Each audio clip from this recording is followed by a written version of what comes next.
if you make them slightly sexier, Tom Bombadil and Goldberry are absolutely swingers. Welcome to Book 2, Chapter 10, The Breaking of the What a way to kick off this episode. We are here for the final chapter of the Fellowship of the Ring. Coincidentally, this is also the final chapter of Season 1.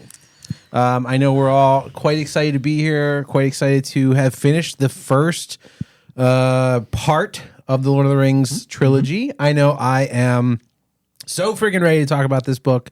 I have a pretty short, concise. I've gotten a lot better at making notes. They're less just like dumb call outs and more like actual questions I have. Quality over quantity. Quality over quantity. There you go. I didn't really know how to podcast the first couple episodes. I still don't, but I just feel like talking less is better.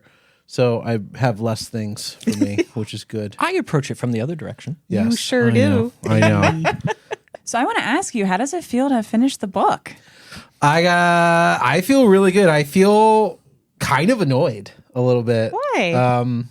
Because I love the movie, but I feel like I don't know the movie. Because I feel like there's a lot of things that happen in this. So I'm like, oh, that's so cool. I can't wait to see that in the movie. And then I go, was this in the movie? Yeah. And I just didn't know. And maybe I didn't pay attention to someone's name or what they were doing. And so I'm really excited to rewatch it and look for like Easter eggs or like the little details of things that Peter Jackson could not like make a big thing of, but was also like, hey, I know about this and it's in there, but we're not going to call attention to it. And Lord, what did you think? I thought it was really fun. I enjoyed it way more than I expected to. I thought the writing was just going to be like dense and hard to read, and it super wasn't. It was really approachable, and I don't remember much from the films. Obviously, like the big standout moments that were made into memes, of course, you know, those, I remember those. So those were some spoilers, but honestly, I can't wait to compare it to the movie. Yeah, you know that meme of Leonardo DiCaprio from the Hollywood movie, Once Upon a Time in Hollywood, where he's like, and he like points at something he gets, and he like points at the TV when he like sees something. I feel like that's gonna be me the whole time I watch the movies. Hey, I get that reference. Yeah, I get that reference. Oh, that's a guy. That's Ted's handyman. Like, you know what I mean? Like, that's gonna be the whole friggin' time, and I can't wait. That is so exciting. Yeah. So, like we said, this is the finale of season 1, unfortunately. So after this, we're going to take a little bit of a break. So in order to celebrate, we have had a bottle of Campo Viejo Rioja up on our shelf, a prop on our set for this whole season 1. And we put it up there because it's yellow. And we kind of tried to find things in the world that were part of our lives that had color in them that related to the books. So yellow is a big theme. It's in our logo. It's in, you know, a bunch of stuff. It's a color of our golden elvish whatever it's called, tablecloth for a table that Laura and I built. And so we're going to drink this wine and celebrate, and in season 2, replace it with something else. And then when we finish the Two Towers, we'll celebrate and maybe enjoy that. And same thing with the Return of the King, I think. Like scotch. Yeah. By the end, that we're would going be to need a some crazy. scotch. The finale of this podcast Would just be 4 of us dead on camera. Yeah, we'll just die on camera. That's the ultimate way to end a podcast. We're accepting some patronage of any Scottish Scotch factories. Any Scottish Scotch. If you have any Scottish Scotch, we'll take it. So with that, this is a cheers to us, a cheers to Tolkien, a cheers to the Fellowship of the Ring, a cheers to our fellowship together in this podcast, and most importantly, a cheers to you.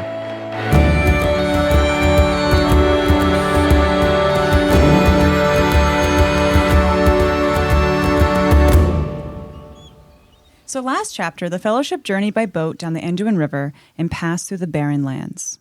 On their 8th night of travel, they came across the rapids sooner than expected and were immediately attacked by orcs.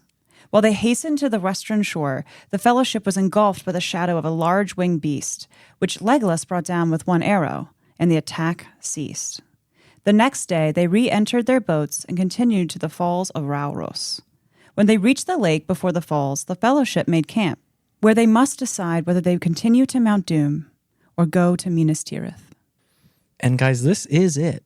This is the end of the Fellowship of the Ring. This is the breaking of the Fellowship. And it's them making a choice about what the last stage of the quest is going to look like. Are they going to meet this problem as head on as they can, break east, cross the river, enter enemy territory, and hope for the best? Or do they go to Minas Tirith and help Gondor fight its wars and hope to turn the tide that way? It's bad choices all around. Yeah. It's bad choices all around. This is where they have to make the choice. They find a spot for a camp. Aragorn says, this is it. We're going to sleep on it. Then tomorrow is the day. So they all bed down for the night, and Frodo is on watch. And it's dark. It's middle night. Aragorn sits up. He does not feel good. He's got this itchy feeling like maybe they're very close to enemy territory and something bad could possibly happen. Yeah. And then Frodo and he have a quick conversation that ends with them pulling out Sting and inspecting the blade. It's a magic blade. It's going to turn blue when there's orcs about. And lo and behold, it's blue. But they look at it and they decide that it's not blue enough for immediate danger. It might just be like a storm warning. Like there's orcs in the area. There's a 60% chance of orcs. Okay. But only after 2 p.m. From 2 to 4, you'll see there's a orc. 100%. That's the call they make. Like they have any fucking idea what they're talking about. Orcs. They're like, I don't know. That's Northern a little more. orcs. Yeah. Is this blue or is this more azure? Yeah. I don't know. What's that mean? What's the pound per orc to the blue? They don't know. They're guessing. They make their best guess. And then it is dawn, the final day. And the dawn comes like fire and smoke. Because out of the east is this perpetual black pall of smoke and cloud. The shadow is not a metaphor in this instance. The shadow is an actual fact of Mordor. So the rising sun is red, like seen through smoke. And then it reflects on these black, dead clouds. But then it rises above into clear sky, and they have an actual dawn. I feel like there's maybe a metaphor in there, but I didn't really understand it. Yeah. So Aragorn kindly lets everyone have breakfast, and then he sits everybody down and he says, it's decision time. It's you, bud. What do you got? And Frodo's terrified. He's absolutely fucking terrified. And so he begs for 1 hour to be by himself and consider all the facts. And Aragorn says, all right, everybody, we're going to chill. We're not going to bother him. We're going to let him go off. And then Frodo wanders off into the woods and he runs the fuck home. No, he can't. Thank you for that very polite laugh. No, it was funny. I did think that would be funnier. Truly, I did. He goes up into the woods on this island and he sits with his thoughts. And then his spidey senses start going off and he starts getting that itchy feeling like danger is around. And then he turns around and there's Boromir. Oh, weird. Hi, buddy. I heard you were making a decision about where to take the ring. I have some thoughts. Would you like to read my script? And remember, Frodo is well aware that Boromir has been like eyeballing him funny and just generally being weird about Frodo, being weird about the ring. It's not a paranoid thought to think that Boromir might have a reason to follow Frodo off into the woods alone. Yeah. And Frodo's well aware of this. And he says, Boromir, what is this? What's on your mind? Boromir stresses that Frodo has a momentous decision to make, and that yes, you could go east, and yes, you could take it directly into Mordor, but Minas Tirith is safe. It is a place of strength and friends, and a place where they are fighting the good fight. Come for a rest. Bring that weapon with you. We will do good things. Great things can happen if only we have mastery of the weapons available to us. This could turn the tide of the war. No one could stand against the ring. And if it's too big a burden, I could take it for you. He doesn't say from you, he says for you. And then he kind of enters this like fantasy realm where he's describing the armies he'll raise and the wars he'll wage and the glories he Boromir will bring for Gondor. Yeah, they're like, oh, they're going to bow to my banner. And Yeah. like, yeah, he's getting real He will conquer. out there. I love that it said he was strutting around and like walking like a king. Yeah, he's in He total. turned into High School Drama Club, and he just was doing an audition. He's living that dream Yeah. because Boromir's had a long, wild ass journey, and this is the moment. This is where he saves everyone, and all he has to do is convince Frodo to do something he wants to do, which is not go to Mordor. But Frodo knows it is his journey, his burden. No matter where he goes, the ring must end in Mordor. So no, he will not go to Minas Tirith. No, Elrond even told them, and Frodo reminds him of this, strength of arms cannot win. And that was said with full knowledge that we possess the ring because we cannot use the ring. No one can use the ring because if you use the ring, it consumes you. And Boromir basically throws in his face that like, well, yeah, maybe if you are some inscrutable wizard or unknowable half-elf, endless, ageless thing, we are men. We have strength. We have honor. We live in this world today, and we want a better tomorrow. This is how we get there. And he straight up said men cannot be corrupted. Right. Because here's the thing. Says the man actively being corrupted. Yeah. he does He not also was making like very believable points. That's Some the of them thing. were. Because That's he, a good gaslighter. well, he was making good points though, right? Because if you think about it, in the council, they gloss over the idea that a human being could even wield the ring. So technically, to his point, yeah, they rule out everyone else. It's just assumed men are wrong. Everyone's right. Boromir is wrong. Boromir's wrong. But he wants it to be true so badly because in his heart, Boromir doesn't have hope for this quest. He has less hope than anyone else. But the difference between Boromir and Elrond, Boromir and Galadriel, Boromir and Gandalf is Boromir's people cannot get on a fucking boat and run away. True. Boromir must fight. He must fight. Yeah. That is the only option for them. Yeah. And he wants every tool and every weapon, and he thinks they can win if they can just use the ring. This is a very believable arc from Boromir's point of view. Yeah. Now all he has to do is convince Frodo to do the easy thing and come with him. But Frodo is he's explicitly against the easy thing because he knows this is just a bad burden. It's a bad rap. It's going to suck no matter how it goes. There's no good way to do it. There's no hopeful way to do it. If you start taking easy ways out, then you stop going towards Mordor. You stop making progress. It's putting off the inevitable. Right. And he says as much. And then Boromir reminds Frodo that he's much bigger than him and he could take the ring if he wanted. He's going to take the ring now. And he jumps at him. Frodo flips out, pops the ring on, and is gone. Boromir stops because he's never seen this magic trick before. He was not at the prancing pony. And Frodo books it and he runs and Boromir curses him and he's yelling and he's screaming and he trips and he falls and he just lays there, catches his breath, and he realizes what he's done. And he starts yelling for forgiveness and I don't know what happened. I don't know what came over me. Please, God, forgive me. Frodo, come back. Where are you? Please. Frodo doesn't even hear him. He's gone. And he cries. And he cries he looks because, up with tears streaming down his face. yeah. And in my mind, I watched him run, trip, fall, stay still for a second.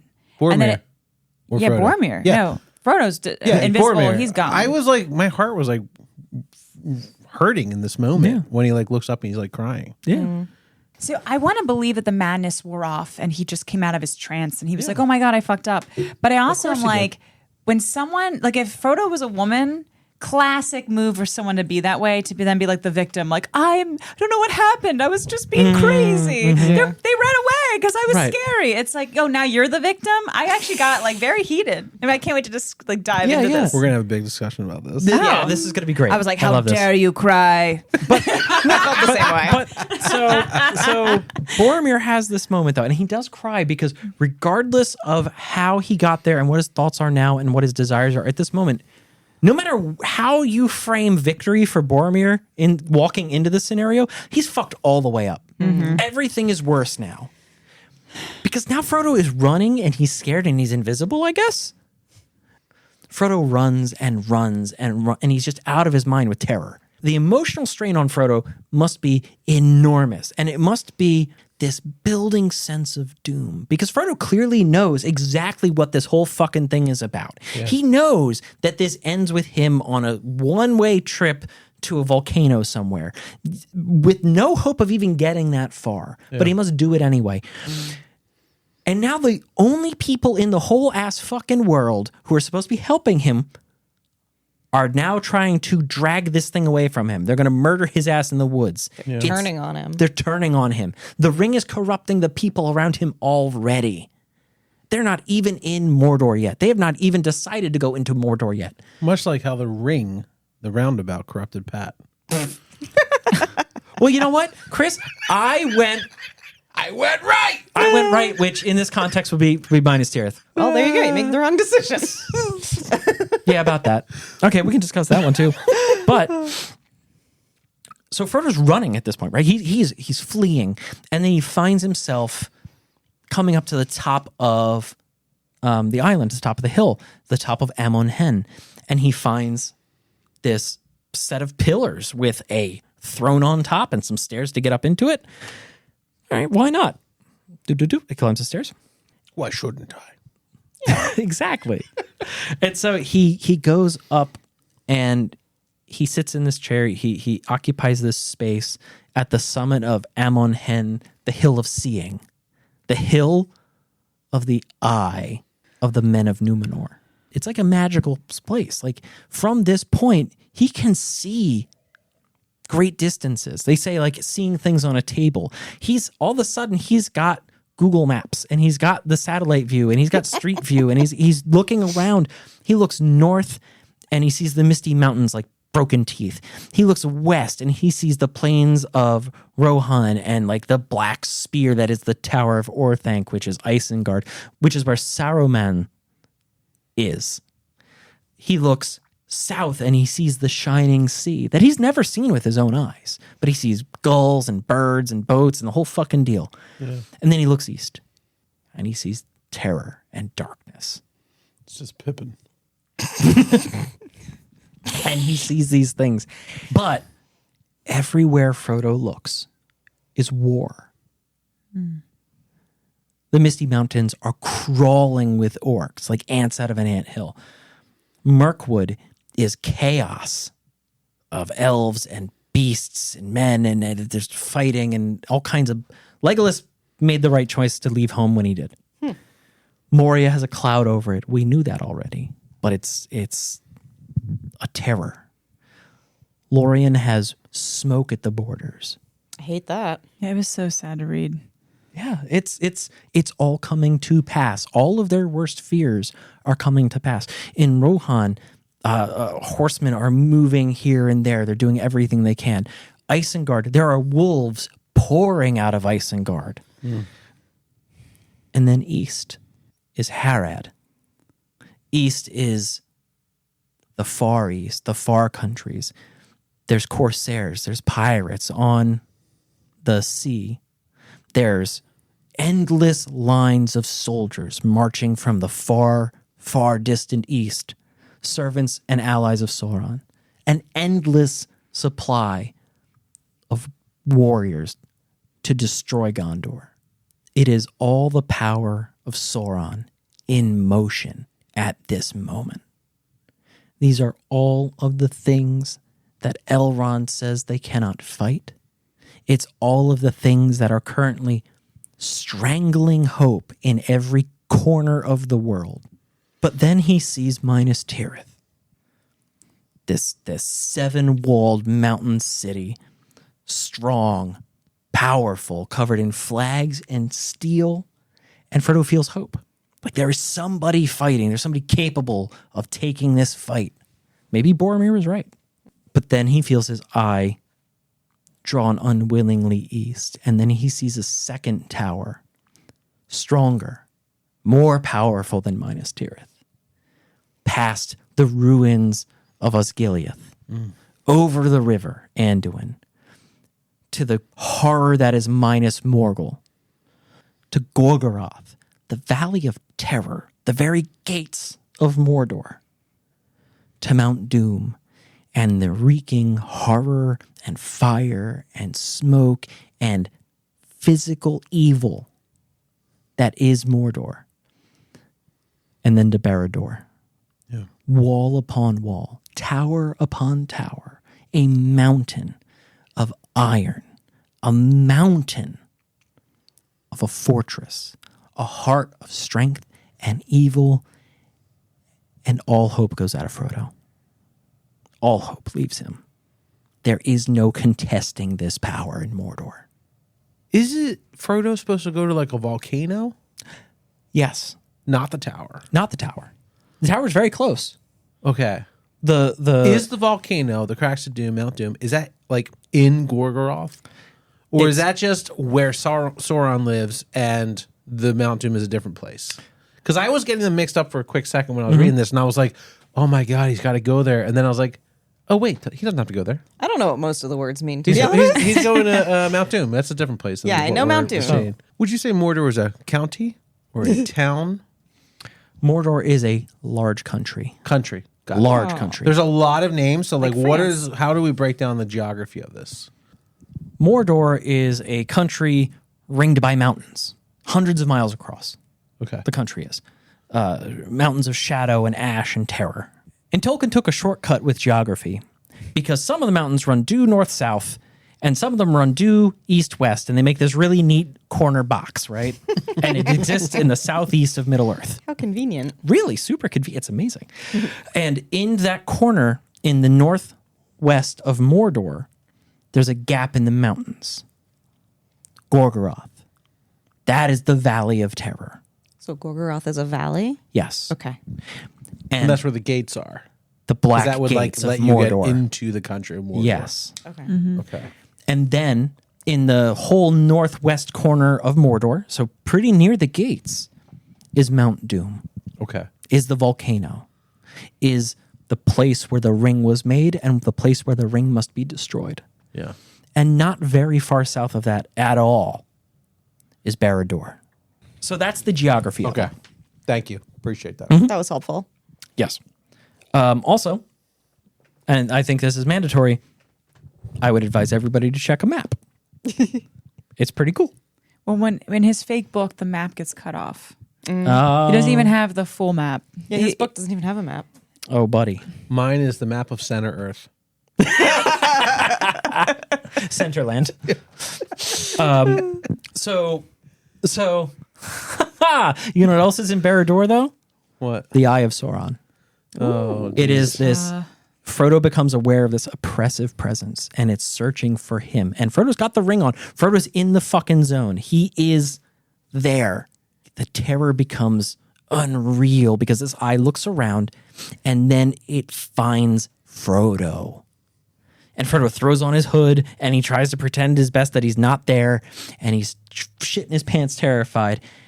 And there's these two voices inside him. They're like, bring me the ring.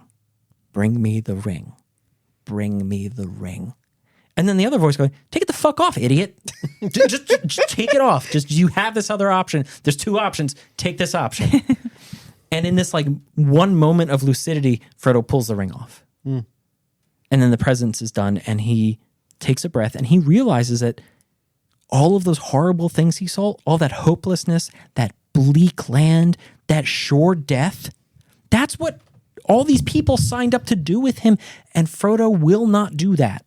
He will not. He will not bring Merry and Pippin and Sam to their death in some horrible corner of the world. He will not allow the other people to accompany him on this nightmare of a journey, because why should they also die for this? Not even Frodo has real hope. He just has a sense of duty. And then well, you know what? Fuck it. I guess I better hop on a boat and just fucking go then. Yeah. Hard cut back to camp where everyone is discussing what they would do. And will they go? And what will Frodo say when he gets back? Because remember, Frodo was given 1 hour to make this decision on his own and to come back with what he wanted to do. And Merry and Pippin are like, fuck this, Minas Tirith. We're not going to Mordor. We can't let Frodo go to Mordor. That's nuts. Elrond was right. The more they learned, the less they like it. Gimli and Legolas, Minas Tirith. But I guess if Frodo wants to go directly to Mordor, we may go with him. Yeah. Aragorn doesn't see a reason to bring everybody to Mordor, but they must go to Mordor. It's not what he wants, but it's the way to go, especially if Frodo wants to go that way. And Aragorn even says, he looks around and he goes, you know what? If it was up to me, it'd be me, Frodo, and Gimli. Everyone else go to Minas Tirith. Dream team. Dream team, baby. Everybody's like, yeah, it's a pretty bad situation. Boromir, what do you think? Where the fuck is Boromir? And then Boromir comes trucking out of the woods. Actually, Sam talks shit and going to Gondor. He does. He says, begging no pardon. Oh, wait, he's not even here. Yeah. It's a crazy moment. Yeah. But everybody realizes suddenly that Frodo's been gone for way more than an hour. And where the fuck is Boromir? Yeah. And then Boromir kind of like comes out of the woods looking like... Which that was suspicious to me. I'm like, he was too afraid to go in and admit what he did. Yeah. And then until he gets called out, then he immediately appears out of the woods. I was like, oh. Yeah. Well, was he behind a tree like waiting? Just be like, how do I go? Aragorn's going to kill me. Yeah. How do I go back there? Yeah, because that's exactly what happens. They're like, oh, Boromir, where the fuck have you been? He was like, I had to pee for a long time. But as soon as he is directly questioned, he says, it's bad. It's real bad. Frodo's run off. He's scared. I don't want to talk about it, but it's bad. And Aragorn is immediately like, Boromir, where is Frodo? I don't know where Frodo is. Boromir. And he didn't say this, but he thought it real loud. Boromir, did you kill Frodo? Is Frodo under a bush somewhere? But immediately everyone else panics and is like, what do you mean he's gone? We got to go find him. And so Aaron's like, all right, guys, we're going to make groups and and everyone fucks off. They don't even listen to him. He's got zero control over the situation. They run in every direction. Merry and Pippin first, then Legolas and Gimli. Boromir, please take care of the other hobbits. Make sure they don't die. They're just children. At this point, like, yeah, Merry and Pippin are like being treated like actual children. Aragorn turns to Sam. Sam, come with me. We're going to Amon Hen. We're going to the top of the hill. We're going to see some shit and figure this out. And Aragorn books it. And Sam takes off with his little hobbit legs. And he does not keep up.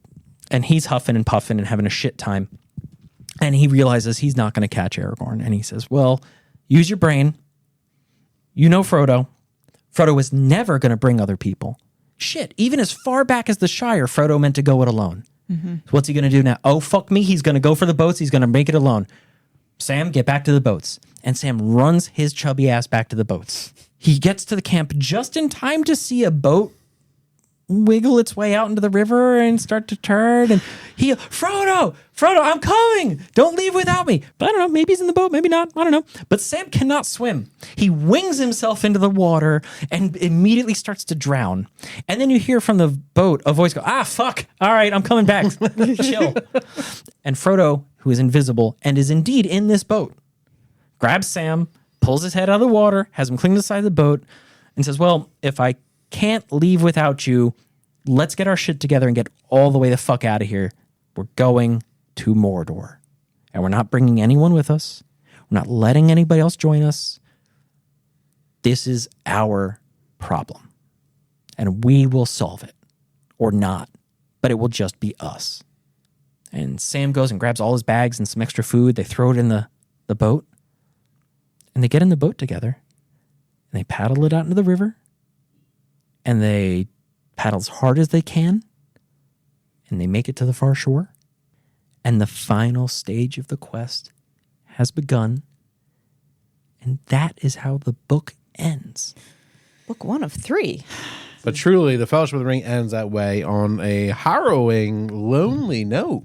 It's amazing, right? The Fellowship of the Ring ends with the breaking of the Fellowship. I thought that was always a really cool... Yeah. But yeah, they're fucked. Everybody fucked. Yeah, it's like, it's the title of the book is like, there's all of us going after this. Like, we to take are care a of this ring. fellowship. And it We are ends with friends. none of them. Yeah. just like the what a back, perfect way back to end Sam and Frodo.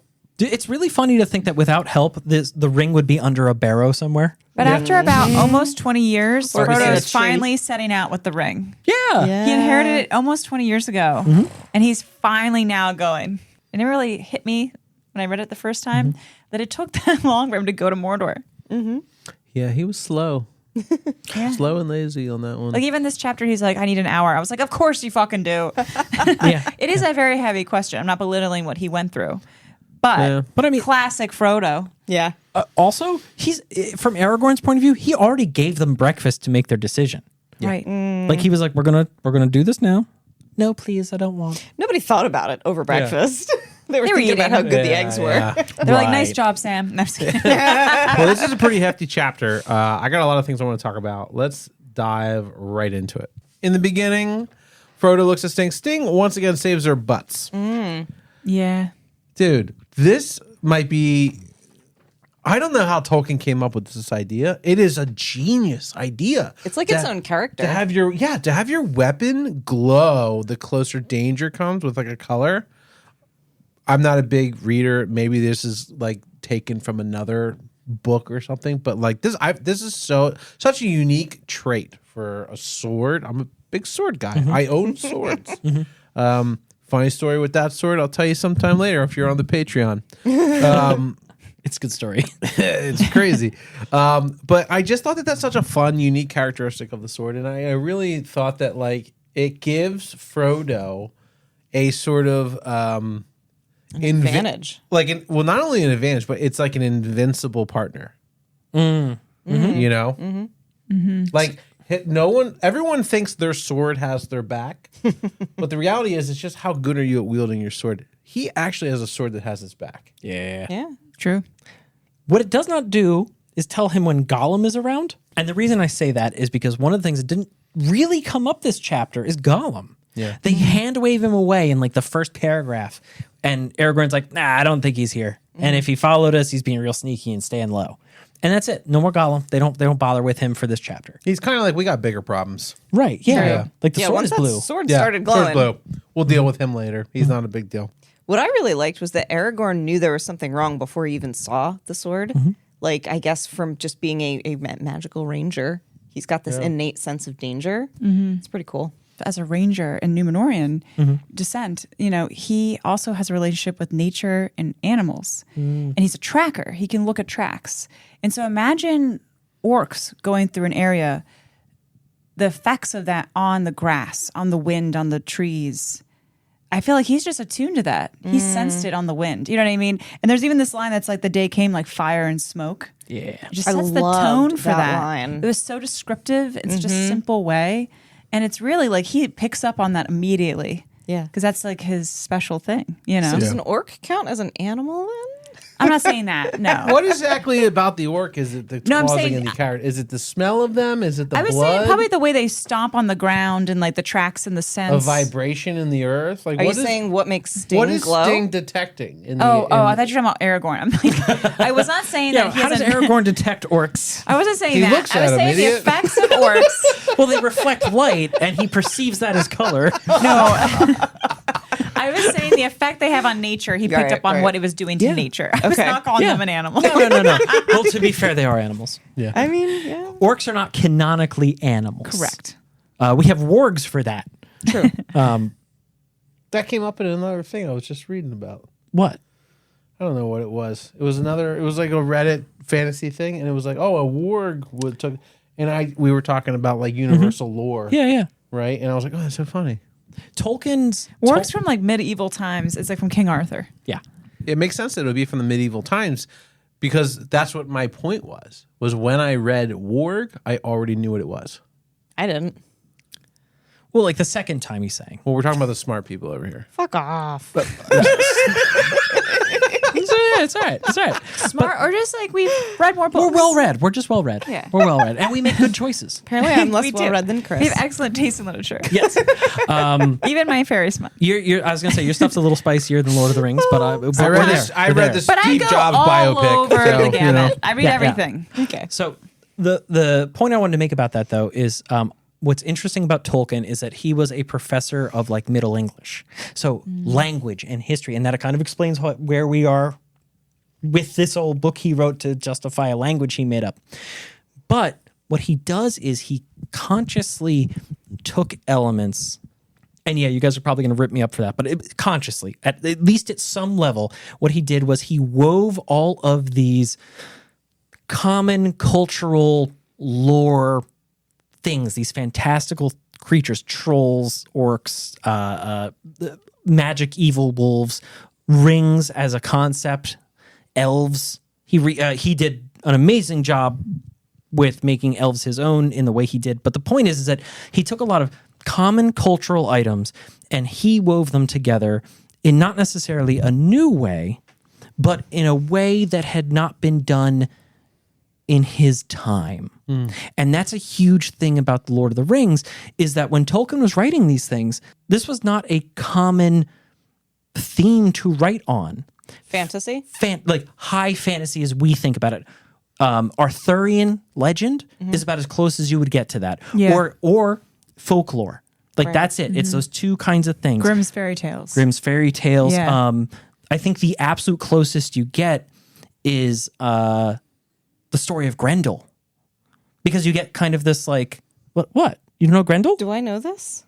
It's I didn't get this channel growing up. a bunch of warriors in the north. They get together to go destroy this evil thing. I didn't ask about it. No, I'm just All right, but the point. Do you want to describe Grendel in 30 words or less? It sounds It's a familiar. fantasy thing. Basically, Got it. these burly men get together and they go to destroy this evil thing. Okay, it's like a monster. No, what's it actually called? It's something. It begins with a B.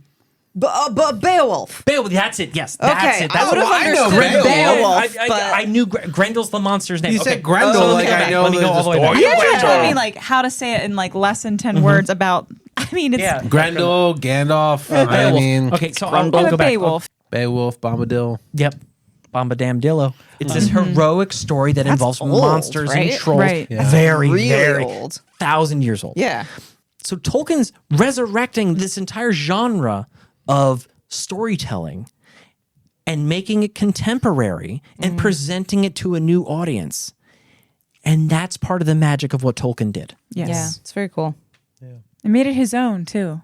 So unique. Yeah. And the best fantasy writers, that's what they do. Yeah. So when Frodo goes off on his own, did anybody else have the song? It always feels like somebody's watching me. That was, no privacy. that was going love through my that song. brain, and it was like Frodo felt like somebody was watching him, and it just popped in my head. It always feels Sam like- Rockwell. I have to say, not this time I read it, but the first time I read it, and Frodo's by himself and he feels something watching him, I thought, oh, it's Gollum. Yeah. Gonna Like I was like, oh my god. This is I it. mean, Yeah. the second I was like curious. I actually was not sure where it was going. It with was your. this. I was going to say it was both your first times. Yeah. Did you think that, or what were you feeling? I'm not sure. I don't remember what I thought it was. I probably knew it was Boromir just from The film. the film and everything because I knew something was about to happen with him. Yeah. So I think I just knew that was happening. Well, there was this funny thing that happened where when Frodo leaves to take his hour to think, Sam catches Boromir staring Frodo down as Frodo leaves to spend his like 1 hour thinking. And then it cuts to Frodo and he says, I feel like somebody's watching me, basically. Oh, that's funny. It's And really good writing. I thought in the moment, this is a great way to punk me if I was Tolkien, because I'm going to assume it's Boromir. Oh, yeah. And the logical thing that Tolkien would do is switch up who actually shows up. Because he's been doing that. Yeah, he does it a lot of times. Yeah. So I was like, well, maybe this is Gollum. Like, I actually had a very similar thought. But then big old dumb face shows up, and I was like, oh, it's Boromir. because he knew that you knew that he knew. Yeah. I thought it was really curious that throughout Boromir and Frodo's conversation and encounter, they repeatedly described the feeling as being unfriendly and that Boromir was kind of dangerous. And yet the whole time his face was smiling and kind, not unhinged like Chris is doing right now, but like his face looked perfectly innocent and happy and friendly. But Frodo was getting this like horrifying vibe off of him. And what does that remind you of, though? The first man that he really interacted with was Strider, who came off as a threat, but was speaking gently and kindly and saying very nice things to him. And it was really interesting that Boromir chose. And at that time, back at the Prancing Pony, what did Frodo say to Aragorn? He said, I would expect a servant of the enemy to look fairer and feel fouler. Yeah. He was right. And that's exactly how Boromir was coming on. Yeah, Yes. he was right. And the opposite of how Strider presented himself. And speaking of that's so Strider, good. Yeah. like every chance Boromir had in that whole moment of madness, as they say, with Frodo, he keeps just putting Aragorn down. Yes, he does. He keeps saying like, "I am a man, not a thief Oh, or yeah. a tracker." I am my a God. true man, neither Yeah. thief nor tracker. So, like, it's funny because that could be a reference to, like, a thief or to a poacher Correct. or a thief or a man who has a sword and claims he's my new Or king. a ranger. Yeah. And he even says, why not? He says about himself, why not Boromir? Boromir can speak in the third person, too. Yeah. Yes. Boromir is a I love that candidate you for brought that king. up. That was one of my things. I was like, oh God, another man speaking in the third person. Right. It's like he hates the person he wants to be so bad. Like he wants to be Yeah. the missing king of men. So So bad. I have a very serious question to No, ask third all person three only. of you. Oh God. Chris has a very serious question to ask all of you. Okay. He went on the whole tirade and was prancing around. Do you think the fact that he even went there was what made it really bad, or the fact that he, like, for as long as it was? I have two warring sides to this. Because there's a part of me that thinks this is just who he is deep in his soul, and the ring will reveal your most evil thoughts. And if you are tempted by greed or ego, it will take you into its madness. And then when he falls, it's not the fall that breaks the spell per se, but it's when Frodo runs out of a certain amount of range. He's away from the evil magic. from the ring. And so then he's not under its power anymore. He snaps back. But then also, I Just feel like coincides with the fall. yeah, I feel like he also though is so easily corrupted that there is a huge part of him that has had a terrible life. Do you think it's And I think he has so much pent up rage and depression and grief and everything just warring inside of him that he has turned ugly. Because you either rise above it and become a better, stronger person, or you allow it to make you shallow and ugly and small. And I don't know. I think he's this great big man. And he really needs therapy. And Look, it's really Yes. easy for us to like sit here and be like, fucking Boromir.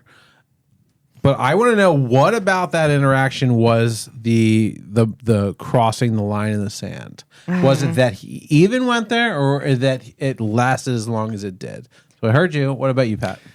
It's important to understand that Boromir is fundamentally a man of violence. He's a warrior. Force solves his problems. Force of arms is how he views the salvation of his people. The fact that it went there is not a surprise. The fact that it got to that point, that he tried to talk to Frodo, but much like everyone who relies on violence, it always comes to violence, because they will always come to a situation where only violence is left to them, and that's the way they seize what they want. Is it bad? No, because the ring brought out in Boromir what there was: violence. It was a natural arc. It was the only logical conclusion. Yep. What about you? I have two thoughts on this.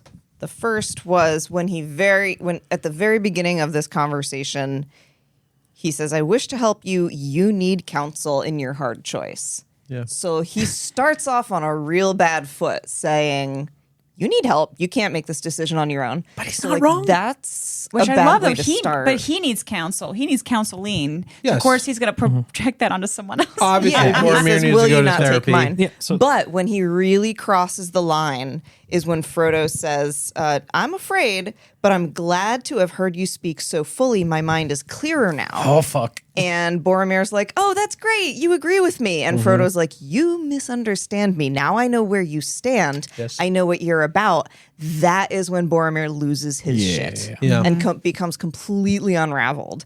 So, like, I think that is the point where he crosses the line. Interesting. Yeah. Yeah. You guys ready for the name of this segment? What you got? It's called The Devil's Advocate. Oh, no. That never goes well. Chris. Sauron did nothing wrong. He just wants his property returned. I agree with a little bit of what everybody said. Oh no. Everybody brought a really interesting point to this. My takeaway from this is that you're all correct. And Thank that you. this, unfortunately, is Frodo's fault. Frodo should have had the self-awareness to not insult a very heated, clearly starting to lose his mind guy. Pippin, Merry, and Sam have the wherewithal to notice that Boromir is losing his cool. Frodo doesn't this whole time. He Frodo does. Yeah, he Frodo's did. not He like knows what's talking going to on. everybody like, oh, I think he's going on. He's not really paying attention to him. I don't think he is. I haven't He picked that did in up. the boat with Aragorn. Maybe I didn't pick that up. He's in a different boat. Right, but he felt Boromir coming up on their ass in the boat. So The narrator said that. But Frodo looked back. I'll say this. I'll say Maybe. this. And then Frodo says and insults men Yeah. to he Boromir, does. which sets Boromir off. And I only say this to say Boromir's hot-headed, clearly. He's fucking going nuts, clearly, regardless of what's going on. I'd like to present an alternative situation here. We have another character who has entered this territory in this book who we don't consider to be an enemy. And his name is Bilbo Baggins. And Bilbo Baggins turned into a slight fucking creepazoid monster and tried to take the ring for about a half a second. And he went there. And then he came back and was like, whew, shit got real for a second. But none of us look at Bilbo Baggins the way that we look at Boromir. But he stopped. So Of course he, stopped did. On his own. immediately. Yes. Boromir Because did hobbits not. have more control than Boromir. and So I- that's why, yes, is it the fact that he went there or is it the fact that it went on as long as it did and it became to violence? Okay. And that's why I think that what you said rings the most true with how I And I have interpreted another that point, scene. but I'll let him go first. This is a hot take. I understand that. Everybody probably wants to say something. Dive in. But I just want to say, in that moment when Boromir went there and he became insulted and he was already enraged because the rings bringing some sort of darkness out of him. And he was handling it pretty well for like the most part. He was making some decent points. We talked about this earlier. yeah. But then once he gets insulted, he sort of goes over the edge, and he dipped into Bilbo Baggins territory, where like I could see almost maybe like a monstery skull coming out of his face, maybe or His something. fair and pleasant face was hideously changed. Yeah, like it became like something, and I just was picturing that scene from there's a earlier parallel in the, there. so, at Rivendell. Yeah, right. Yeah. So two things very quickly. One, the ring in Bilbo. So if the ring brought out the violence in Boromir, did the ring really just bring out like the weird stuffy old man in Bilbo? Is that I think what it brought made out him? the greed in Bilbo. Ooh, Yeah. okay. Bilbo's a greedy person. He wants things for He's a himself. little egotistical. as He well. likes 100%. luxurious things. He Right. likes the big house. He's a Be the greedy guy. best. Okay, you know. so yeah. Good guy, but greedy. Yeah. Other thing, you can't blame Frodo for the way Boromir is corrupted and the way he's behaving and the way he reacts. Sure. But I'm not blaming Frodo. no, no. I think Frodo could have acted differently there. I think that the smarter play for Frodo would have been to be like, yeah, buddy, let's go talk about this back at camp. Aragorn, I think I need help. at this point, it's like you don't. Like if he's alone and it says that he's like half the size of Boromir and he's standing by himself with him, Unarmed. unarmed, and Boromir's Man, sword knife is problems all fucking day. 6 feet long. Maybe compared he does to have him. Sting with him, actually. Like, I mean, well, yeah. I mean, that's And like his chainmail, but that's okay. like having a penknife but in still, a he fight. has a You know what chainmail, I he mean? has Sting, but yeah, whatever. But like, Unarmed. yeah, basically unarmed, right? But like, I would expect at this point, with Frodo's age and experience on this trip so far, to have behaved differently. But he was raised by Bilbo. Well, can I point That's my something fault. out? That's all. Yeah, of course. When he, quote unquote, insults men, that is at the very beginning of this encounter. He can tell that Boromir feels a little unfriendly, but it's like one of the first things he says. This is like some shit with Legolas insulting like dwarves or Yeah. vice versa. That like I feel like we're past. We've been a couple but weeks. past Boromir this doesn't blow now. up to he realizes 100% he's not getting his It's way. like Yes. 2 pages later that Boromir Yes. like loses his shit. Right. Yeah. I think that what you're saying doubles down on what I'm saying, which is that I think Frodo should have handled that confrontation completely differently. 2, I think that the ring brought out a horrible darkness in Boromir that was simply I should be the warrior that saves the Middle Earth. Yeah. And his frustration that everything around him chose a different path and did not choose him, with him having no say, despite spending half a year walking to get to a meeting. He feels To he deserves decide that. It was like spending 6 months traveling to a meeting to find out that the new guy replacing you is getting paid. The new person who was hired to work alongside you gets paid more and is your boss. Yeah. It is a warrior. It's a big man doing big, great things. And suddenly the key to all of his success, all of the hope for everything in the whole world, literally the whole world, is given to a sneaky little fuck who won't fight anything. Yeah. Usually, and in the past when I read this, I had a lot more sympathy for him. But this time I really was attuned to how he reacted once the ring went out of range and he kind of broke the spell. Yeah. The tears at first made me think, oh my God, this isn't really truly him. It's a really, really small evil part of him that the ring brought out. But then the fact that when Sam, accidentally insults Gondor or Minas Tirith, and then he goes, oh, sorry, I didn't mean, and that's when they realize he's not there, and they bring him up, and then he just magically appears out of the woods. Fishy. He was waiting to see how he can organically come back in. He was terrified of how Aragorn was going to That's react. interesting. So there's this really great line where it says, is that all you have to say, Aragorn to Boromir? And then it says, Aragorn was looking hard and not too kindly at Boromir. And I was like, yes. Because he knows he's been up to no good. He's been gone way too long. He also knows that there's something fishy with how he came back in and how he's reacting. And he's saying all the right things, but he's still not behaving 100%. And Aragorn is not forgiving. He's like, you fucked up and you're still fucking up. And you're just trying to cover yourself. And I just feel like that line this time really resonated with me, that I align with Aragorn. As of now, his intuition has been true. He predicted Gandalf.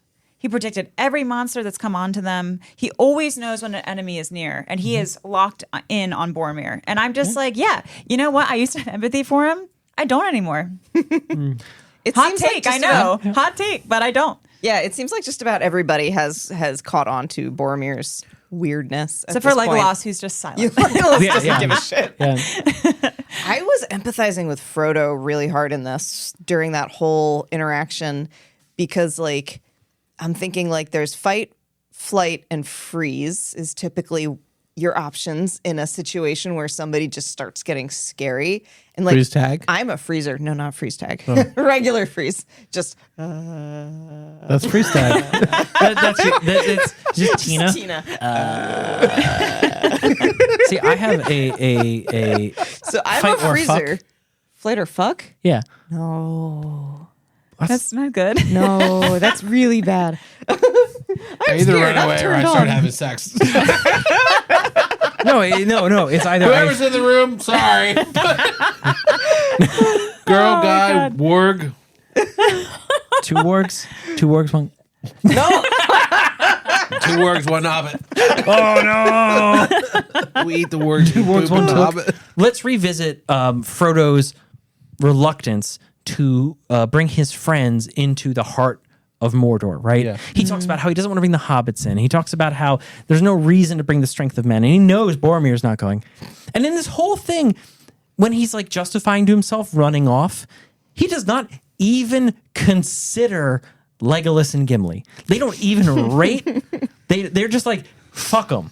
I don't know them. I don't Yep. know these folks. We're not going to bother with them. And I thought that was amazing for two reasons. One, it was a very clear insight into how Frodo views his companions. And two, it was an interesting example of how Tolkien has been mentioning Legolas and Gimli in the same context over and over and over and As over. enemies. But since Lorien, also as friends. Best Yeah. friends. Yeah, turning it slowly, the tides change. Yeah. So now they're this power duo. Yeah. They're a unit. Yeah, they're a unit. When Aragorn is talking about his dream picks for the Mordor suicide run, it's just him, Frodo, Sam because he must, and Gimli, and I guess Legolas if he can't bear to not go. Yeah. And that's that. So it's the Fellowship minus Boromir and Merry and Pippin. And Gandalf. Well, Oh, obviously Gandalf. because yeah. Gandalf was their leader. And speaking of which, real quick, Aragorn is. There's so much to Aragorn. There's so much potential in Aragorn. There's so much prophecy built around Aragorn. He is not a leader. He cannot even keep them from stopping panicking for 30 seconds while Yeah. he gets out. Hey, we're going to have a search plan to find our invisible friend with the weapon of mass destruction. He doesn't have the charisma he needs. They fucking nobody in that moment thought we should wait to see what Aragorn wants to do. Instead, everyone decided they knew better than Aragorn possibly could and scattered. And that is really, really indicative of where Aragorn's character is on this idealized approach to I'm going to be the king out of prophecy, buddy. You need to get your kids in order. Yeah. He's hurting cats. Yes, Yeah. and poorly. Yeah. I want to jump real quick into Frodo up on Amon Hen. The way when he's sort of like looking out and he's seeing all this like darkness and all these terrible things happen, the word Gorgoroth comes up. So I thought that the word Gorgoroth? Gorgoroth was interesting because it starts off with a word that is literally what we describe horrible violence That's and like blood for. gory. Yeah. Yeah. So it just it invokes like a visceral sense of when you say the word, you think of terrible things. And like Mordor sounds like murder. Yeah. Yeah. So Yeah, there's I a think play that's- on there's a words in that connotation. section. Yeah, yeah. I think that's intentional in his naming. Well, I hope it wasn't accidental. So like, What a coincidence. That's what I'm saying. I'm picking up on the fucking. It's not accidental. right. So like, it's a deliberate choice by a linguist. Yeah. They've done studies about the English language where even if you don't know a word, if you know English, you can guess whether something is a noun or not based on the word, just on the noise and the way it sounds when someone says it. You can guess whether it's a proper noun or not. Yeah. Or a noun or an adjective or whatever the fuck it is. But there's an awareness in English language about the way a word sounds and feels. And Tolkien does a lot with this stuff. Dwarvish, if you see it written, if you hear it said, it feels like staccato and hard edges. Yeah. Elvish flows and Was Tolkien a musician? no, absolutely not. But You he know- was a linguist. No, he was against sounds altogether. Wow, To me, I would like have thought he was a the whole like No. staccato dwarven thing reminds me of German. The flowiness of Elvish reminds me of French. So like I think it just goes back to the different languages that he's been exposed to. And also, like gore feels like war. Yeah, like Like that comes to mind. when I hear more door. Mordor, Golgoroth. Yeah. Like these are it's harsh words. Yeah. Dum, Exactly. Dum, dum, Well, dum. speaking of the visions, so there's this line when he still has the ring on that says, "Take it off, take it off, fool, take it off, take off the ring." I immediately heard Gandalf's voice. Yes. And whether that's Frodo, just that's his guide in his mind, it's just He's made the only up in one that his says head. full so far. But when I heard fool, I immediately think Gandalf. It gave me hope, but also it made me think also that's really beautiful if that's his good side conscious. Because like the ring, his like devil on his shoulder is kind of running everything right now. And the thing that pulls him out is the angel on his shoulder or Gandalf's voice. So in reality, it was take it off, take it off. No, but yeah. take it off. I also saw the angel and the devil I on don't the know shoulders. if anyone else like picked up on Fool and immediately thought Gandalf, but I did. And this was didn't, the but first that's time I great. really he's the only did. other That character that says absolutely Because the full so last far. time we saw him, he said, "Fly, you fools." Yeah. And fool of a tuck. And he always says fool. And so when I saw that, no one else has called anyone a fool, even though they should have, since Gandalf's been gone. Yeah. So hey guys, bad news, Gandalf dead. Good news, He lives in Frodo's head. I am not that clever. You're not Tom Bombadil. No, oh please God, no, That's never. his next song. I don't banger. like that guy. Maybe I might be alone here, but I thought it was really convenient and weird that Frodo takes an exposition dump when he is sort of talking to himself and he sort of says what needs to happen Out loud. out loud to nobody. That feels unrealistic, and it feels like a convenient thing. Sam from also himself. does Whoa. that, which felt very Do you guys unrealistic. not talk to yourselves? And not out loud. I don't stand into the wilderness don't and go, tell my- I must go there. I don't tell myself a plan. No. I just do what I need to do, but I don't tell myself a plan out Not in loud. complete sentences, at least. But like you don't I was gonna say though, like you've never been so stressed that you've been trying to talk yourself up to something. You're like, fuck it. All I gotta do is go across the street. I'm gonna do this thing and then do that. I get in my car, I go home. It's fucking over. This is easy. Let's do it. Are you kidding me, man? That's how I get out of bed in the morning. So I just feel like the exposition dump is right out of like a musical. And it's like a number where like Frodo goes to the edge of stage and it's like basically solo it's Les begins. Mis, right? Yeah. And it's like the end of the epilogue where he's like, Jean Valjean is nothing now. This is that moment where Frodo is like, I'm gonna sing this song. Here's what I have to do, which works great on stage. Frodo will go through. There's like a last monologue. To Mordor. It doesn't rhyme. I didn't see it like a song, but it's definitely like the actor walks center stage and Yeah. looks out and is like, And did what reveals and why the and plan when. to everyone. yeah. For some reason, what does he say? I'm not going to sing it. Sing it. I will do now what I must. This at least is plain. The evil of the ring is already at work in the company, and the ring must leave them before it does more harm. I will go alone. Some I cannot trust, and those I can trust are too dear to me. Poor Sam. And Merry and Pippin. Strider, too. His heart yearns for Minas Tirith, and he will be needed there. Now Boromir has fallen into evil. I will go alone. At once.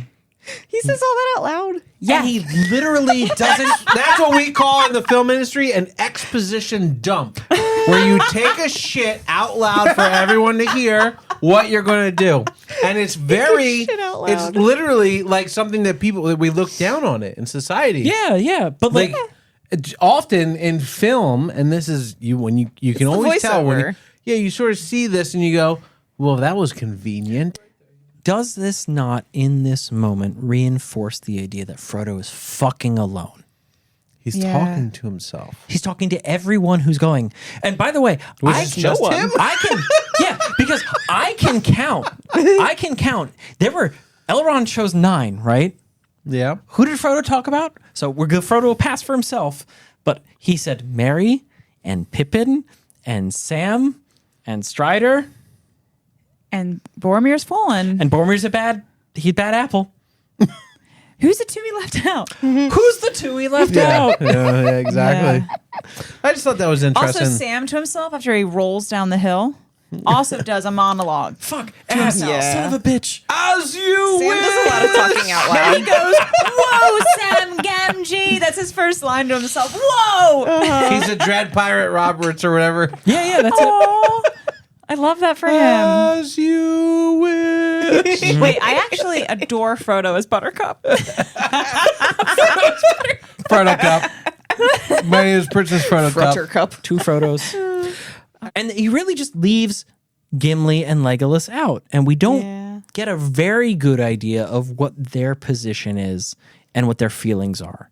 They do say when it kind of cuts back to the rest of the company sitting around the fire waiting for Frodo to make their decision, they're all kind of talking about, well, what maybe they would prefer to do.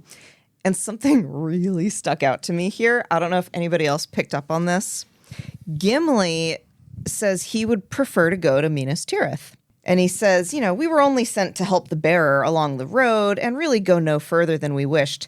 And none of us is under any oath or command to seek Mount Doom. Damn. Did anybody notice that this is precisely the opposite of what he said in Rivendell? No, is it? Do you remember that? Oh, yeah. Yeah. He argued with Elrond. Yep. He gets into his rap battle with Elrond. He does. He says, Elrond is telling them, you don't have to go. You're just here for the part of rap the battle. quest. Yeah. And so Gimli says, faithless is he that says farewell when the road darkens. And Elrond's like, whatever. Dark fucking And road. Gimli then goes, yet sworn word may strengthen quaking heart. So like Gimli is so like, if I give you my word, I will follow through. And then he now found a he's like, friend. well, none of us took an oath. And he was like, this is my first friend. His name's Legolas. Yeah, he was I my would sworn love it if we enemy, didn't but- die. He now has something to live for, so Yeah. his opinions have changed. But no, really though, but like seriously. Lucky Leg doesn't want to go to Morty. my, But no, but he So- also saw tell his, boy not want go. He also saw the tomb of Balin, and he was like, you know what? Things have changed. Things are dire, and I have a friend now. I don't Dwarves want to can die. die? Fuck. That was Elrond's entire point, was that like you may say things that will change your mind. And Gimli was like, never. And now he's like, And I also feel like Elrond's True, sitting in Rivendell, true, like, true. ha, Yeah. told ya. No. yeah, right? He's like, Elrond's so. got his ring and his cup of tea. He's stupid fucks. No, but how does told you. But how does it end though? Because there's Well, a bookend. that's There's a true. bookend. Yeah. He says, yet I have come so far, and I'll say this. It's clear to me that I cannot leave Frodo. I would choose Minas Tirith, but if he does not, then I will follow him. Right. Yeah. So, yeah. My note is Gimli is a true heart. He is, man. Gimli is the fucking best because Gimli is the only one that Aragorn wants to bring. Yeah. Pat, I'm actually going to ask you to read this. I can't read. Start at 17, and then when you're done 17, read 18. Oh, God. Gimli is a true heart and chooses lowercase f Frodo over his own safety. Also, Legolas. Because again, Legolas, Why? So why did I say that about Legolas? because he's a teenage Because dandy. yeah, Legolas, Gimli, they've become friends. They've gotten very close. And in this moment, Gimli takes his heart. He puts it on the mantle for everyone to see, and he draws his own line in the sand. And he goes, "I don't want anything to do with this. I want to go there to Minas Tirith and become." A bigger group of people and be powerful, but I will give all that up if Frodo goes that way, and I will go with him. And I was so excited when it was like, and then Legolas stepped up, and I was like, oh, what's he got to say? Me too. And yeah, it was just, yeah, same. Big same, bro. Big same. Yeah, and like I was like, oh, I don't know. It reminded me of like when like you pour your heart out to somebody, and for the first time, you're like, I love you, to someone you're dating, and they say, "Me too." Yeah, that's what Laura said. It was correct, but It's correct, but it don't hit the same.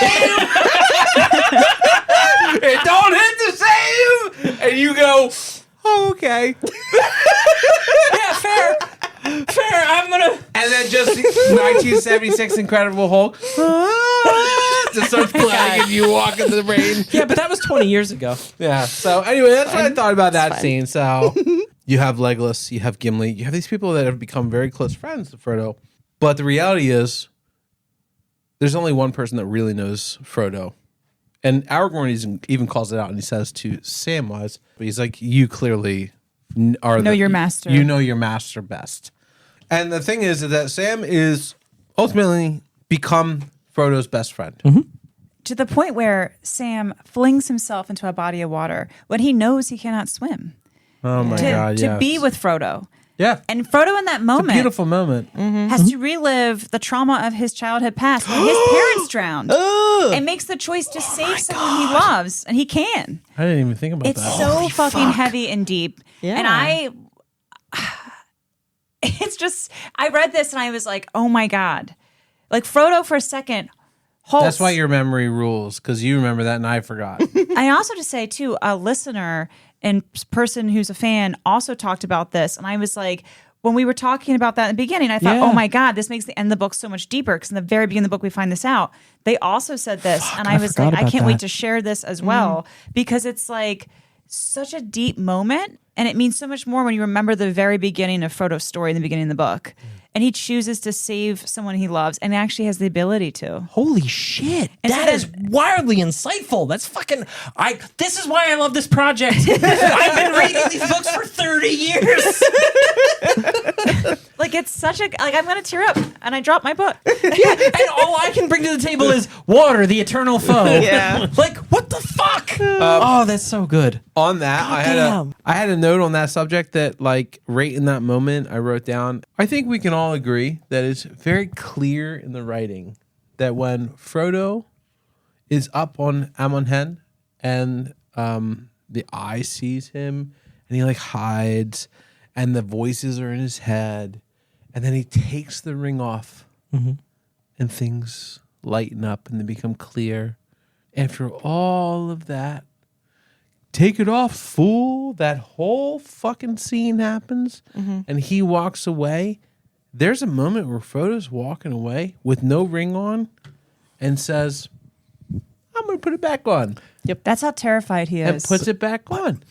I couldn't fucking believe the balls on this kid. Because now he's hiding from his friends. Yeah. Right. Yeah, he knows he can't be seen by them, or else they'll try to follow him and they'll die. It's fucked up. I did not like that. I did not like that. That was very irresponsible. After Gandalf, Elrond, and Galadriel told him, do not put that on. You can't handle it. Again, this comes back to what I said earlier, Frodo's self-awareness for what the fuck is going on in his life. This chapter, he's like a dumbass. He doesn't know how to talk to Boromir. He doesn't know how to handle the ring. He gets scared. He's like, I'm so scared. And then he's like, I shouldn't put it on. And a voice comes in his head that's like, don't put it on. Take it off. And then he goes, I'm going to put it back on. And he puts it back on just to push a boat away from the group that no one's there. No one's there. That's a good point. He's hiding There's no one there. But They all left. But Sam saw him. Sam saw a Sam Fuck did Sam. see Who it. gives a fuck about Sam? Real quick He before we go. found him. He was invisible. and found Sam him looked in anyway. the woods and he saw an invisible man pushing a boat. And he went, gotcha. That's true. That's Take true. the fucking ring off, you dick. Before you go on, I got so mad. I'm sorry. I'm going to come down. This is overreaction. This is overreaction. No, this is Just like appropriate. Boromir. I Weird. got so fucking mad because this whole entire book, they've treated this ring as a precious thing. You do not fucking disrespect. You do not put it on for no reason. I have a point about this. And then he just goes, he has this moment where literally Sauron's like, with the binoculars, like, I see you. And he's like, ah! And he jumps off the thing, throws his hood on, takes it off. Aha, gets that's what out I want of to it. talk about. He puts on his gray elven cloak made by Galadriel herself. Yeah. When the eye is roving, is coming towards him. Yeah, and it saved him. Something takes It over saved him, his and butt, he remembers yeah. her magic and flips it 'Cause over. the eye can't find and the him. eye is like, where the fuck he go? Where the fuck he go? Thank and then God. somehow this voice that calls him a fool comes out. Once the cloak is on, all this light is just radiating out of him. And I was like, this is such fucking great writing because all the exposition before this has led up to not having to describe this moment. But if you're paying attention, you know what happened. The power of Galadriel blocked out Sauron, let him hear his mentor. It's really fucking awesome. RJ, I love this whole thing because you and I focus on such different shit.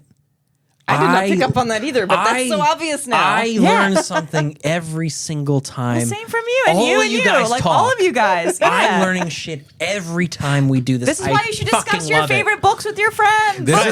This is why you bring your kind of dumb friend. No, To the you book have such podcast. insightful No, things to say. no. Don't say This that about is- yourself. This is why book clubs exist. Yeah. Well, my favorite part about that whole thing was when Sam was like, well, I have to go with you. And Frodo's like, no, you can't. And Sam was like, I have to. He threatens to knock holes in all of the boats before he will let Frodo go on his own. And Frodo actually laughed, and a sudden warmth and gladness touched his heart. And I feel like that was the first time he has felt anything resembling joy or warmth in quite a long time. That's a good point. Isn't that nice? Well, we talked about this early on where Fran is Sam, not Fran. Framlish is Sam? We talked about not Frodo and Sam. That's Fran. We talked about this early on where Sam is showing Frodo love, but Yeah. Frodo does not show love back. Right? That Or was in like the same way. Yeah. I don't know, maybe episode 6 or 7. Yeah, yeah. You know, we talked about this a long time ago. Frodo's love language is weird. Yeah. So it's Very really cold. interesting because this is a moment where like pure joy, pure thankfulness. There's the classic line from this is, Frodo says, I'm going on this. And Sam says, of course you are. And I'm coming with you. And it's just a perfect like friend thing to hear. Right. Yeah. I am coming with you. Right. Whether you like it or not. How? I love he says, I cannot escape you, Sam Gamgee. Yes, because he literally can't. It's such a beautiful moment of their friendship. Yeah. And he says, and I'm so glad because of it. And Yep. I thought it I'm was really paraphrasing funny a little bit, but you know what I because mean. Yeah. Sam is like drowning. He almost dies. And he's reaching for nothing. Very, very patiently, he says, I can't see you. Oh, yeah, that Very part. patiently, I can't see you. There's no hands. I'm drowned. I'm trying to help me.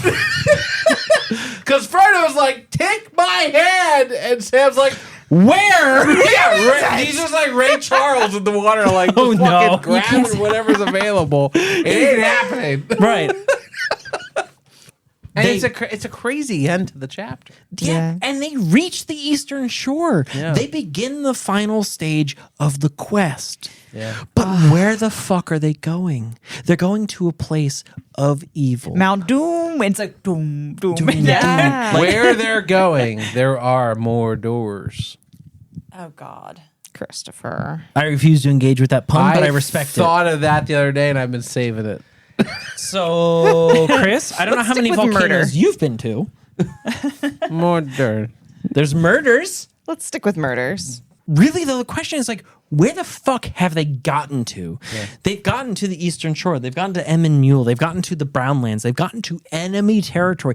This is land that Gondor cannot even pretend to contest anymore. Yeah. Remember, the whole world that exists past this frontier has been surrendered to whatever fucking evil Sauron wants. It is unequivocally his domain. It is populated by orcs and monsters and shit we don't know about. Yeah. The mountains are mountains of terror. They're mountains of ash and shadow. They're trying to find a volcano in hell. No, really. you're right. They're going to hell. If I was going to hell, I would find Richard Nixon. They are going to find a volcano. And their whole point is to get as far as they can. But guys, it's literally just Frodo and Sam. There's nobody else anymore. There's nobody who's seen those maps. There's nobody who understands the full gravity of what they're doing. It's Frodo and Sam. It's only them. They've got what? They've got these elven cloaks. They have his visions that led him there. They have the visions. They have some knives. They have some good food. Frodo's got a spidey sense a little bit. A little bit. to help. And they have this burden. And truly, at this point, it is them. Frodo has to carry it, but Sam's carrying Frodo. Sam alone does not express a fear of Mordor. He expresses a fear on behalf of what might happen to Frodo. He does not give a shit. I mean, he clearly does, but he's like, that's not his priority. He understands the job. He knows the assignment. They're going to terrible places. They will endure terrible things. Sam's only job is to help Frodo. Yeah. And Frodo is now seeing this and he accepts this and he is so fucking overjoyed to have somebody. At the moment where Frodo decides that there's no one that can help him, that there's nothing that can help him, that there's no power that can assist him in this unachievable task, in that moment, Sam Gamgee tries to drown himself to help Frodo. Right. He lunges into a river, cannot swim, terrified of water, hates boats worse than horses. Sam Gamgee shows up in this moment, giving everything from that moment forward. Yeah. And Frodo hauls him in the boat and is so thankful. Yeah. And those two are the only people, the only ones from the Fellowship of the Ring, just straight motherfuckers, powerful folks. The only two people who make it east of the Anduin right now are Frodo and Sam. They're the only two that are prepared for the final stage of the quest. That's where we are. After all of that, I need a treat. Dude, me too. Yeah. What do we got? We got a treat today? Something exciting. Oh, I can't wait. Is it bethamphetamines? Bethamphetamines? Bethamphetamines? Yeah, it's the opposite of a Debbie Downer. Oh my God. Whoa, what do we got here?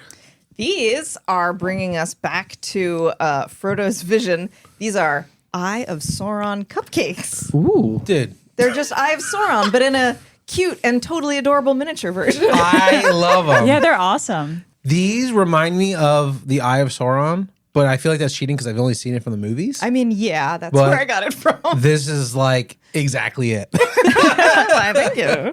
Yeah, was it piping? Like whoever did the frosting was really good. Yeah, it was Yeah. piped, and then I used a toothpick to kind of like spread it all Wow. out.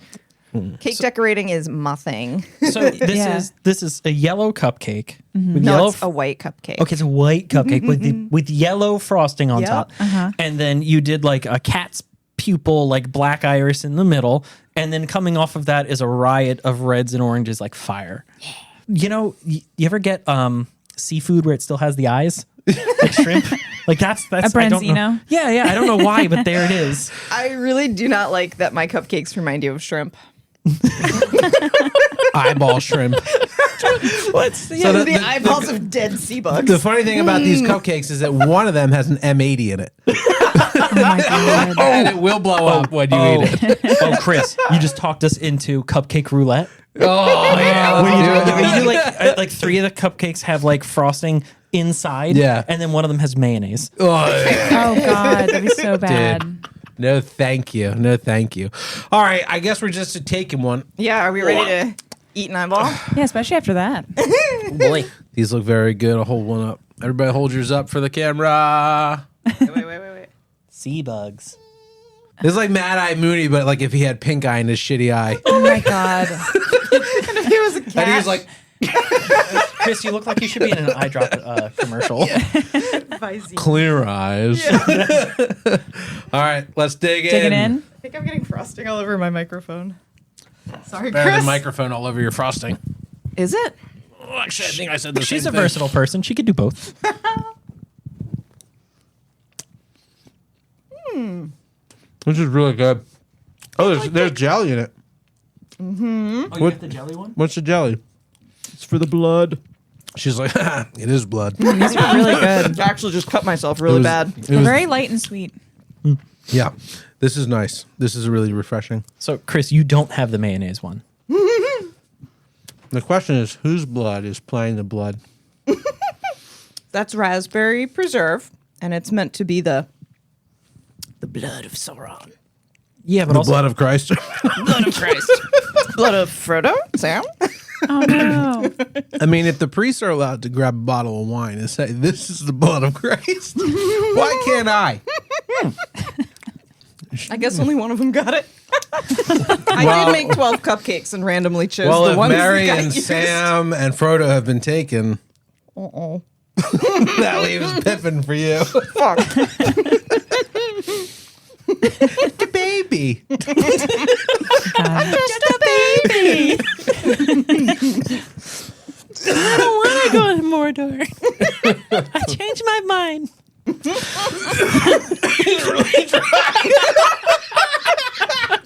I was gonna. My throat is closing like a cement jar. And yours was the only one with jelly. Yours was the moistest. My veins just dried up with dust. It sucked all the moisture out of my toes just to get that off. I'm just imagining this is the Great British Bake Off. How embarrassing, the jaw just like dying. He just breathes in half your cupcake and coughs to death. These cupcakes are really good, Laura. Fuck you. You guys should make these. Make them at home. Tell them how they are. Make sure to look for the recipe. I'm just watching Chris choke to death. I laughed so hard I cried. I can't stop eating it, and I'm like coughing and dying, but I still want to eat it, more of it now, though. I can't tell if that's a good review or a bad review of the cupcake. It's tasty but dangerous. So dry. I want to eat the whole thing. That's how I live my life. Yeah, tasty, dangerous. Is that so, Laura? It would be a good like tea time cupcake because you have some tea to wash it down. Well, let's go with the wine instead. I think that was a perfect finale to season 1. I don't know about you guys. I had a blast tonight. Especially when you choked on the cupcake. I know. I thought my life was going to blast before my eyes while eating this thing, but I survived, as I do. I can't believe it's been 22 weeks of this. This is, well, technically 23. because our very first episode, we fucked up the recording. We had to redo it. So that first episode is actually our second episode. Yeah. Technically. But we redid it and we got it a lot better. Actually, I'm pretty sure all of us drove home from that first recording and thought to ourselves, a podcast was a mistake. Yeah. I was like, maybe we're not. We let this get ahead of itself. We really dove into this. I don't know that this is We were something not we should continue. I was to do. calling people and I was like, things got out of hand fast. Please don't watch this. I don't know why I started a podcast. I built a whole studio. And I hated every second of it. So it was so funny. I wish there was like a way, like there's no way to even look at the footage, but I wish there was because we were so awkward. It was like we were doing a skit. Like no one knew when to talk. It was great. I loved it. It's a good core memory, almost as good of a memory as telling every one of you the next day we have to redo all of it. I was so thankful. People were Oh, good. relieved. Yeah. It's fine. The Yeah. fact that the footage was unusable and that no one was ever going to see that. Yeah, Very Sleep at important to me. But that's what we do what we have to do. You know, Yep. that's what Fool of a Took is about. We do what we have to do finish things. I need to finish this fucking book, and I enlisted my friends, and now we have a podcast. You know, I thought you were going to say cupcake. We got to finish cupcakes, Chris. I'll race you. Okay. God. Wow. So for listeners, Pat just palmed an entire cupcake into his mouth. and then just drank his wine like And now it's he's washing it down Coca-Cola. with Red wine, which but he's drinking it like it's a glass of water. be good. Wow. Done. Well, not really. There's like half a cupcake still on your face. Nope. No?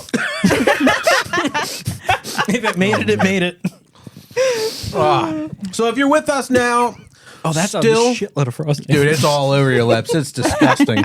All I thought of was Sauron because it's Sauron's eye. Of course, Sauron.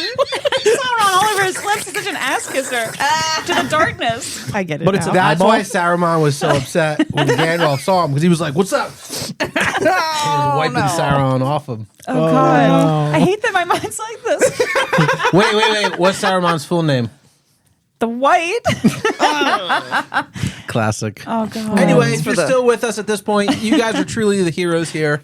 This is a We're long. I mean, these are over an hour. The last couple of them, and this one's definitely going to be over an hour, being the last one of season 1. But more importantly, if you're here, we have something to tell you. We have a couple things to tell you. One. I changed my shoes. One, over the quick break to get these cupcakes, Pat had some feet issues and we had to change shoes. Okay, say it like that. 2. Okay. He had really bad problems with his feet. His toes came off. While we were everywhere. It was really bad. Had nothing to do with just wanting to put on more comfy shoes. Chris doesn't know what HIPAA laws are. 2, we're going to be taking a little bit of a break and we're going to come in strong for season 2 in a couple weeks, which will be us reading The Two Towers. And if you want to be on the same page as us over that break time, 1, pick up The Two Towers so you can read along with us, and 2, maybe watch The Fellowship of the Ring. And there is an important note about that. So if you want to watch the film, you actually have to read chapter 1 of book 3. Because it contains, like, kind of spoilers? Yes. Yeah. So they've combined all of Fellowship with chapter 1 of Two Towers for the movie. Yeah, basically. Okay. The I guess so. ending. There's like a cliffhanger. Yeah. There it is. If you're going to watch the movie The Fellowship of the Ring, Which you should. which I think you should. You know, this has been a big journey, and they're starting to get a couple hundred of you that are tuning in every week to watch this and listen. So there's a couple of you that are doing this with us. If you want to watch the movie, you got to read chapter 1 of The Two Towers first. Otherwise, it's going to spoil some things when you read The Two Towers. That being said, I think this is the final toast of season 1. Cheers to my amazing co-hosts. Cheers to our amazing fans and audience. We're so thankful for you. You've brought a lot of joy to our life, and we hope that we are bringing joy to your life. Once again, I am Christopher. I'm Laura. I'm Robbie Jean. I'm Pat. Now stay tuned for Full of It Took Season 2, The Two Towers, which kicks off with Chapter 1 called The Departure of Boromir. The Departure of Boromir? Yeah. Oh, fuck that dude. Thank God. That's exactly.